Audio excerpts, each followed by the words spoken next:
ప్రత్యర్థులను కూడా గౌరవించే కుటుంబం మాది. మీరు కావాలంటే అంతకుముందు రోజు నా ప్రెస్ మీట్ చూడండి, బ్రహ్మారెడ్డి గారు అని పిలిచాను నేను. ఎవరైనా అంతే, ప్రత్యర్థులను అందరం గౌరవించుకుంటాం.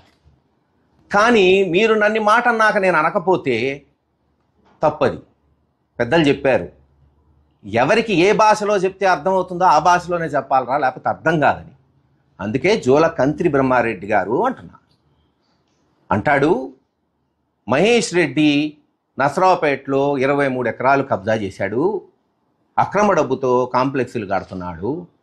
ఏందా అసలు, ఉందా లేదా? అది Sri Kasu Raghavamma Brahmanandareddy junior college committee society. నేను పుట్టక ముందు బహుశా ఆ సంవత్సరంలో ఏర్పాటైంది. చట్టపరంగా ప్రభుత్వం నుంచి సుమారు 1,00,00,000 రూపాయలు ఆ రోజుల్లో 50 సంవత్సరాల క్రితం ఆ భూమి కొన్నారు. ఎందుకు? ఈ ప్రాంతంలో చదువు చెప్పాలి, కొంతమందికి ఉద్యోగాలు ఇవ్వాలి. వెనుకబడిన ప్రాంతం కాబట్టి ఎంతోమందికి ఉద్యోగాలు. ఎందుకు? శ్రీనివాసరెడ్డి గారు ఉన్నారు, వాళ్ళ బ్రదర్ కూడా చేశారు. బ్రదర్ కూడా అక్కడ ఎంతోమంది అట్ట. నేను అడుగుతున్నా ఒకటే, అప్పుడున్న బ్రహ్మానందరెడ్డి గారు, వెంగళరెడ్డి గారు నిజంగా గనక ఆస్తులు పోగు చేసుకోవాలి అనుకుంటే, వాళ్ళు పాప రూపాయి కూడబెట్టుకున్న 1,50,000 రూపాయలు హైదరాబాద్ జూబ్లీహిల్స్ అందరికీ తెలుసు. హైదరాబాద్ జూబ్లీహిల్స్ ప్రారంభించింది కాసు బ్రహ్మానందరెడ్డి గారు ముఖ్యమంత్రి ఉన్నప్పుడు హౌసింగ్ కాలనీ. ఈరోజు చంద్రబాబు నాయుడు గారు, హేమీలు అందరూ ఉంటారు, లేనోళ్ళు లేరు. మాకు తప్పితే గజం స్థలం కూడా లేదు మాకు. మళ్ళీ మొగమాటం ఎందుకు? ఆ రోజు గజం రూపాయి అంటే ఇక్కడ వాళ్ళు కొనుక్కోవాలనుకున్న 1,00,00,000 పెట్టి జూబ్లీహిల్స్లో గజం రూపాయి కొనుంటే 20 ఎకరాలు వచ్చేది. ఈరోజు 3,000 కోట్ల ఆస్తి ఉండేది మాకు, 3,000 కోట్ల ఆస్తి. కానీ అప్పుడు పెద్దలు అలా ఆలోచించలా. వాళ్ళు పుట్టిన గడ్డ, వాళ్ళకి ప్రేమ, ఆధార, అభిమానం ఇచ్చిన ప్రజలకు ఉపయోగపడాలని కాలేజ్ స్థాపించారు. Yes, aided college. కానీ ఎయిడెడ్ తీస్తూ పోయిందే ప్రభుత్వం. ఏ ప్రభుత్వం ఉన్నా, నేనేమి ఒక కాంగ్రెస్ ప్రభుత్వమో, తెలుగుదేశమో, వైఎస్ఆర్ అనట్లా. ఎయిడ్ని డిస్కంటిన్యూ చేస్తూ వచ్చారు. అప్పుడు కొంతమంది సూచన మేరకు మిగతా సొసైటీలు చాలా ఉన్నాయి. ఈరోజు మీరు పోయి ఏసీ కాలేజ్ చూడండి, హిందూ కాలేజ్ చూడండి, షాపులు కట్టి రెంట్కి ఇచ్చి ఆ రెంట్లతో జీతాలు ఇస్తున్నారు. తప్పేం లేదు, మేము అదే చేసాం. మేము ఎక్కడ ఇల్లీగల్గా చేయలేదే. లీగల్గా గవర్నమెంట్ జీవో ఇచ్చింది, 3.5 ఎకరాల్లో కమర్షియల్ చేసుకొని రెంట్లు తీసుకొని ఎడ్యుకేషన్కి వాడండి అని. సరే, అప్పుడు కొంతమంది తెలుగుదేశం నాయకులు హైకోర్టులో వేశారు. హైకోర్టులో గెలిచా. ఇదిగో హైకోర్టు ఆర్డరు. హైకోర్టు ఏం చెప్పింది? పూర్తి హక్కు ఉంది సొసైటీకి, వాళ్ళు కన్స్ట్రక్ట్ చేసుకొని కమర్షియల్ రెంట్లు తీసుకొని వాడుకోవచ్చు. మీరెవరు చెప్పడానికి తెలుగుదేశం నాయకులు? అసలు జీవో అంటే తెలుసా? హైకోర్టు అంటే తెలుసా మీకు? బ్రహ్మారెడ్డి ఏమీ తెలీదు, ఏది పడితే అది మాట్లాడటం. అలా జీవోలు తీసుకొచ్చి హైకోర్టులో గెలిచి మున్సిపాలిటీలో పర్మిషన్స్ తీసుకొని కట్టాం. తప్పేముంది దాంట్లో? ఆ రెంట్లు ఈరోజు ఎడ్యుకేషన్కి వాడుకుంటున్నాం.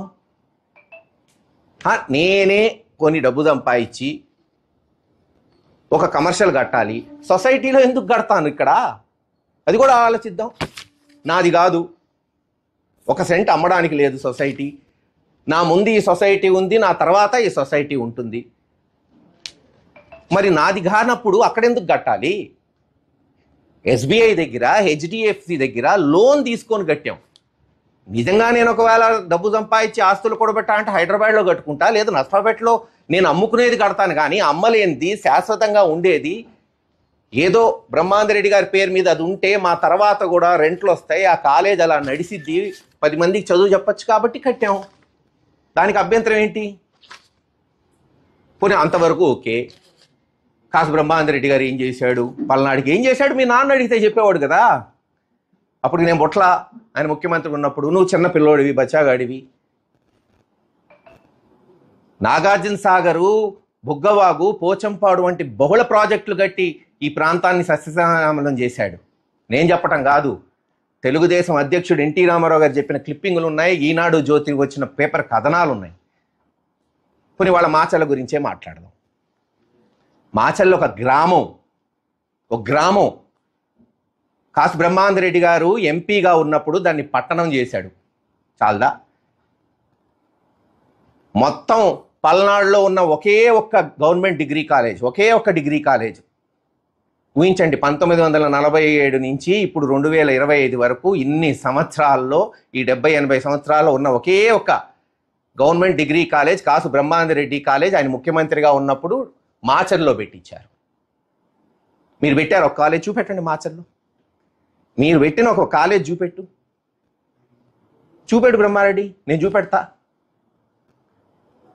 ఇలా అనేక అభివృద్ధి. జగన్మోహన్ రెడ్డి గారు ఉన్నప్పుడు పల్నాడు జిల్లా చేశాం.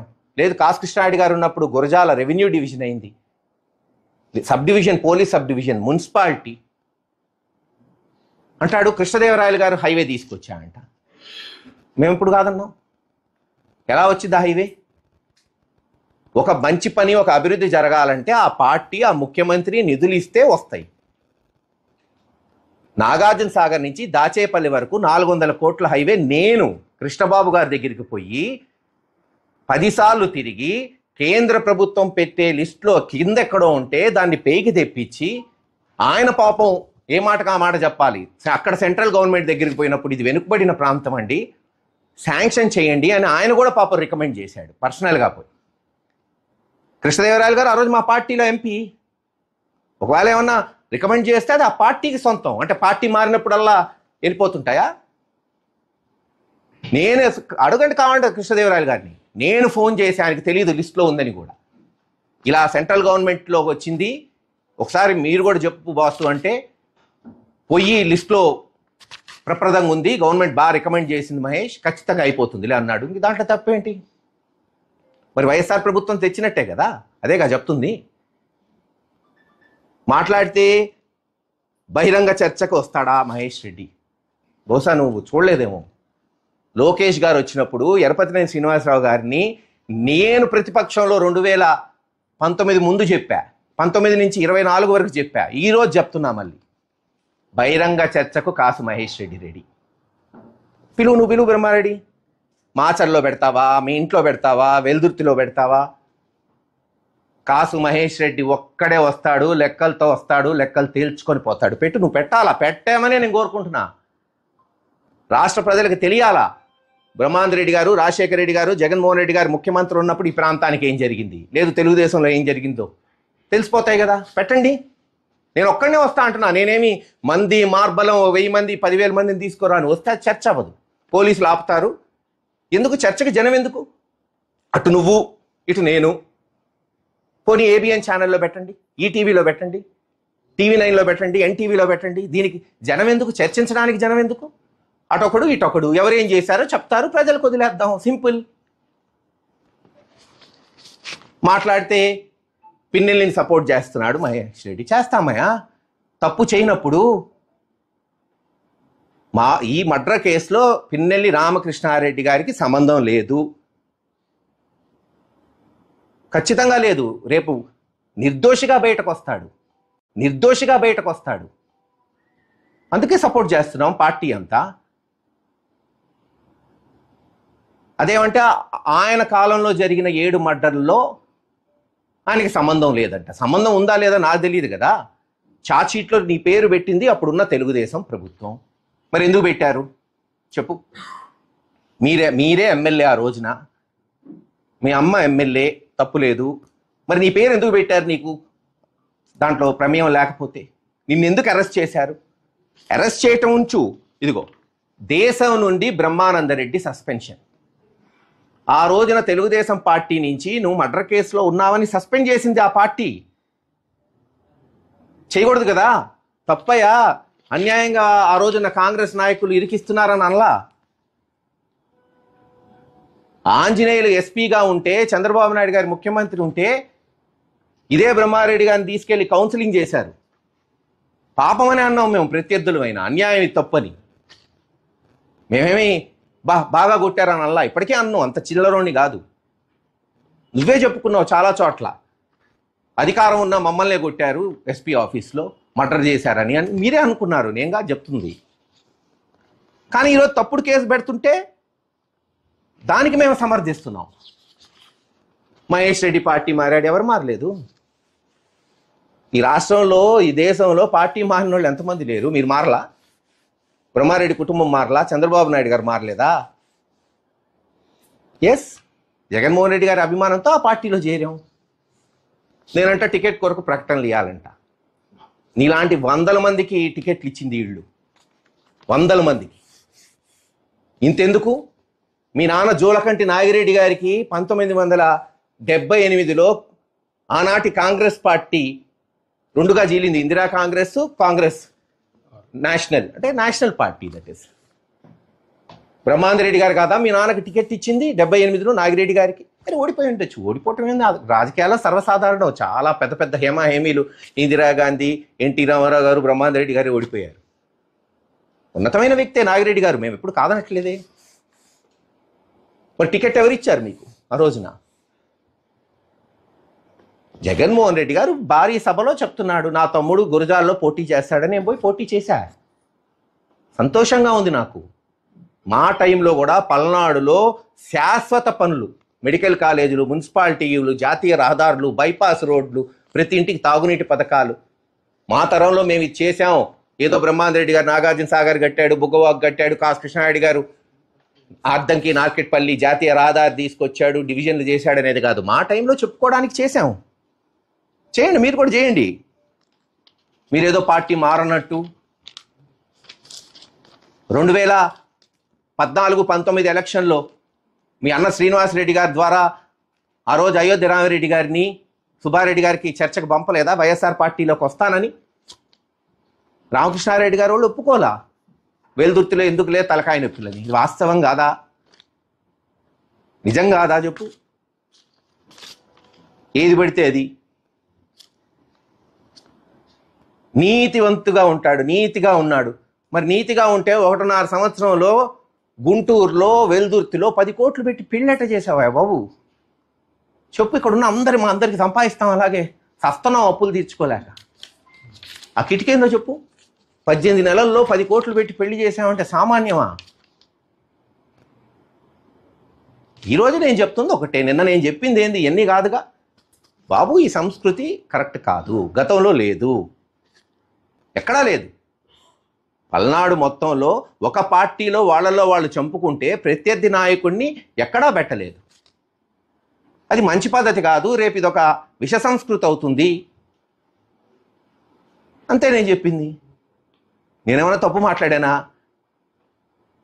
నువ్వు ఇబ్బంది పడ్డావు గతంలో మర్డర్ కేసుల్లో, ఆ బాధపడ్డావు. మనం బాధపడ్డాం కాబట్టి ఇంకోటికి ఆ బాధ కలిగించకుండా చెయ్యాలి. అది నాయకత్వం, పెద్దరికం. ఎప్పుడు ఇదే రాజకీయమా? రాజకీయం మారిస్తే కదా గొప్పతనం. ఆ మారు చూద్దాం రాజకీయం అని చెప్తున్నా, అంతే. వింటారా? సంతోషం, స్వాగతిస్తాం, సమర్థిస్తాం. ఇనరా? ఎవరి కర్మకి ఎవరు బాధ్యులు చెప్పు. ఎవరి కర్మైనా, నా కర్మైనా, ఆయన కర్మైనా, ఇంకోటి కర్మైనా, ఇది మటుకు శాశ్వతం కాదు పదవి. అది అందరికీ తెలిసిందే. ముఖ్యంగా రాజకీయ కుటుంబాలు వచ్చిన మా అందరికీ తెలియదా? ఏది ఏమైనా రామకృష్ణారెడ్డి, వెంకట్రామరెడ్డి కేసుల్లో, అన్యాయంగా పెట్టిన ఈ కేసులో ముఖ్యంగా కేవలం జిల్లాలో ఉన్న మేము నాయకులమే కాదు, జగన్మోహన్ రెడ్డి గారి దగ్గర నుంచి మారుమూల గ్రామంలో ప్రతి కార్యకర్త అండగా నిలబడతాం. మాకు చేతనైన విధంగా చట్టపరంగా మా పోరాటం కొనసాగిస్తామని తెలియజేస్తున్నాను. చూస్తారమ్మా. అధికారంలోకి వచ్చిన దగ్గర నుంచి కూడా ఏ విధంగా రాష్ట్రంలో రెడ్ బుక్ రాజ్యాంగాన్ని అమలు చేస్తున్నారో మీరు అందరూ కూడా చూస్తున్నారు. మరి ఈ రోజున ఈ రెడ్ బుక్ పేరుతో ఈ యొక్క వాళ్ళ యొక్క పరిపాలన కావచ్చు, వాళ్ళు ఏ విధంగా ఈ రెడ్ బుక్స్ పీక్కి చేరిందో అనేటువంటి విషయాన్ని మరి మనం చూసినట్టయితే ఈరోజు ఈ పిన్నెల్లి రామకృష్ణారెడ్డి అండ్ బ్రదర్స్ని ఏ విధంగా సంబంధం లేనటువంటి కేసులో వాళ్ళని ఏ విధంగా ఇబ్బంది పెడుతున్నారో దీన్నే ఒక ఉదాహరణగా మన జిల్లాలో చూడొచ్చని తెలియజేస్తున్నాను. అసలు ఏంటి రెడ్ బుక్? ఈ రెడ్ బుక్ రాజ్యాంగం ఏంటంటే దీని ఎజెండా ఒకటే. ఇందులో వైఎస్ఆర్ కాంగ్రెస్ పార్టీ నాయకుల్ని, వైఎస్ఆర్ కాంగ్రెస్ పార్టీ కార్యకర్తల్ని ఎవరన్నా ఒక గాలి పోగేసుకొని కట్టుకదల్లి అది కనుక స్టేషన్లో ఆ కంప్లైంట్ కనుకిస్తే ఇమీడియట్గా దాని మీద అక్రమ కేసులు కట్టడము, అక్రమ అరెస్టు చేయడము, మరి జైళ్ళకు పంపించడము. ఇది ఈ రెడ్ బుక్ యొక్క ఎజెండా. మరి ఈ ఎజెండాని తూచా తప్పకుండా మన పల్నాడు జిల్లాలో అమలు చేస్తూ, మరి దీంట్లో భాగంగానే మనం చూసినట్టయితే గుండ్లపాడులో జరిగినటువంటి మన పల్నాడు జిల్లాలో ఆ మర్డర్కి సంబంధించి అందరికి కూడా తెలుసు. హత్య చేసింది టీడీపీ వాళ్ళే, చనిపోయింది టీడీపీ వాళ్ళే. దీంట్లో పిన్నెల బ్రదర్స్కి ఏం సంబంధం? ఈ సంబంధం లేనటువంటిని ఈ హత్యలో మరి వీళ్ళ పేర్లు చేర్చి దాన్ని ఏ విధంగా ఈరోజు ఏ పరిస్థితికి తీసుకొచ్చారో ప్రజలందరూ కూడా చూస్తూ ఉన్నారు. ఇది రెడ్ బుక్ పాలనకు, రెడ్ బుక్ రాజ్యాంగం అమలుకు పరాకాష్ట అని మనం చూడొచ్చు. మీరు చూస్తూ ఉన్నారు మన పల్నాడు జిల్లాలో ఎంతమందిని ఇబ్బంది పెట్టారు, ఎంతమంది మీద అక్రమ కేసులు కడుతున్నారు, ఎంతమంది జైలు పాలు చేస్తూ ఉన్నారు. ప్రోగ్రాంలో యాక్టివ్గా కనిపిస్తే చాలు వేధింపులు పిలుస్తూ ఉంటారు స్టేషన్కి. పొద్దు నుంచి సాయంత్రం దాకా కూర్చోబెడతారు, అక్రమ కేసులు పెడతారు, అరెస్టు చేస్తారు, బెదిరిస్తున్నారు, కొడుతున్నారు, తిడుతున్నారు. ఇంకో కనపడితే ఈ ఊళ్ళో కనపడితే నీ సంగతి తేలుస్తామని చెప్పి వార్నింగ్లు ఇస్తూ ఉన్నారు. అంతెందుకు నేనే ఉన్నాను, చూస్తూ ఉన్నాము. ఈ సంవత్సరంన్నర నుంచి ఎన్ని అక్రమ కేసులు పెట్టారు, ఏ విధంగా వేధిస్తున్నారు, ఏ విధంగా ఇబ్బంది పెడుతున్నారు ఇక్కడ ఉన్నటువంటి ప్రజలందరూ చూస్తున్నారు, రాష్ట్ర ప్రజలందరూ కూడా చూస్తూ ఉన్నారు. మరి నేను చెప్తా ఉన్నా, మా నాయకుడు జగన్మోహన్ రెడ్డి గారు రేపు మా జగనన్న ప్రభుత్వం వచ్చాక ఖచ్చితంగా ఈ 3 సంవత్సరాల తర్వాత మా నాయకుడు జగన్మోహన్ రెడ్డి గారు, మా వైఎస్ఆర్ కాంగ్రెస్ పార్టీ అధికారంలోకి రాబోతుంది.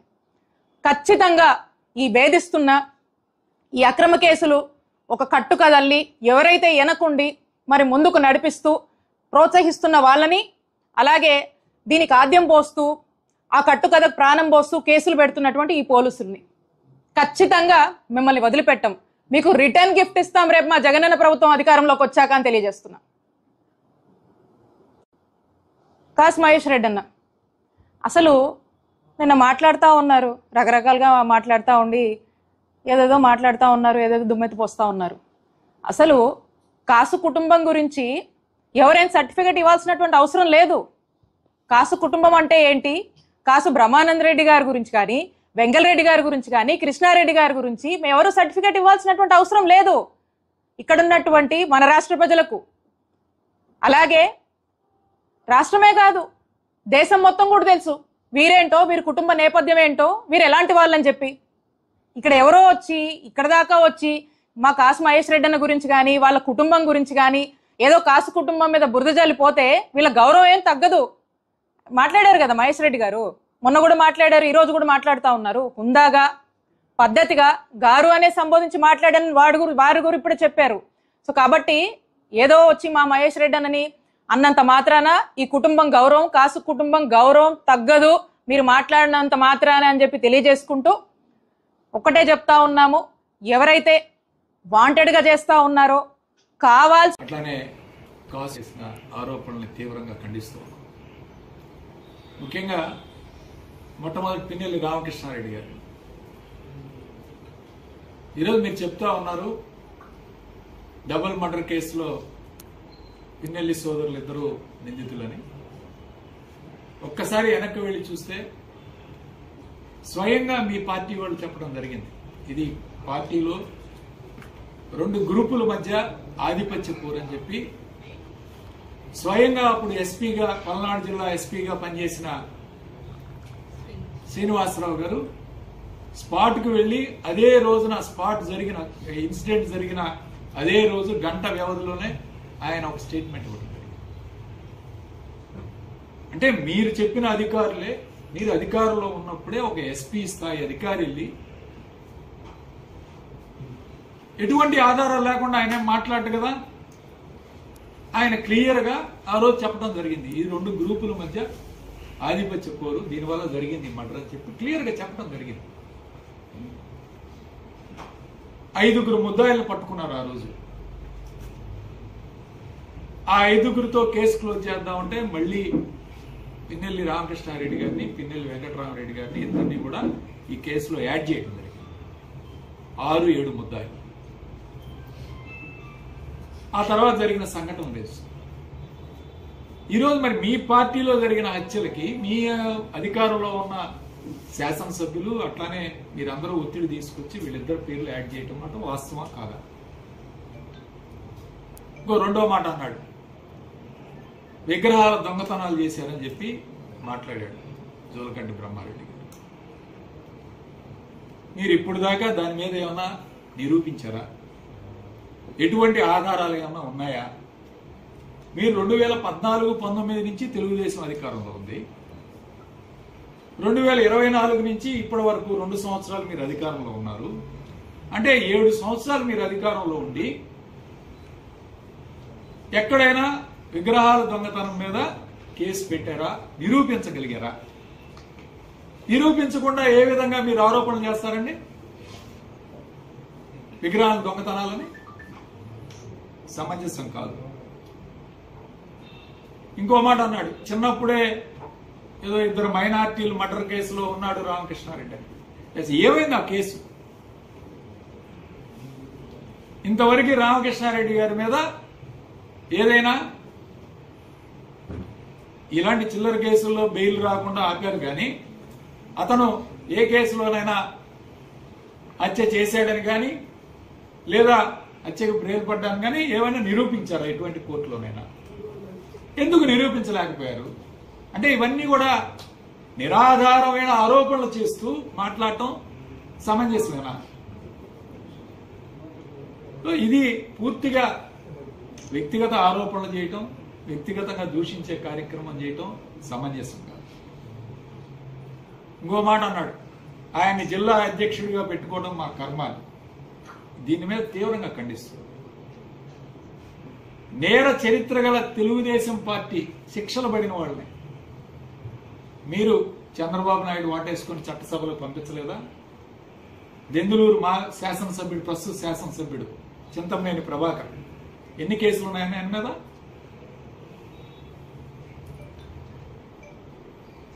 పరిటాల కుటుంబం ఎన్ని కేసులు ఉన్నాయి? వాడు మంత్రివర్గంలో మంత్రిగా పనిచేయలేదా పరిటాల సునీత? ఇవన్నీ ఒక ఏళ్ళు మా వైపు చూపిస్తే 4 ఏళ్ళు మీ వైపు ఉంటాయి. పిన్నెల్లి రామకృష్ణారెడ్డి గారి మీద ఇంతవరకు ఒక కేసులోనైనా ఆయన నిందితుడిగా పేర్కొన్నారా?